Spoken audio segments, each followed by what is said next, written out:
do you have enough police to begin with? What, 220,000 police force? 220,000. Ang police to population ratio mo, sabi ni General Marbil last year, 1 to 2,000. Yeah. I don't know if that's correct kasi well, ang laki, 1 versus 2,000. I think the theoretical wish list is 1 is to 500.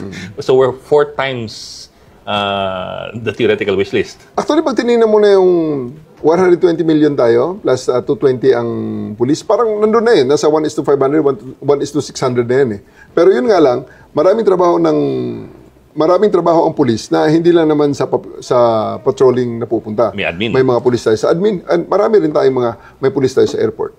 May pulis tayo sa maritime. May pulis tayo sa security. May pulis tayo sa ilalim ng tulay.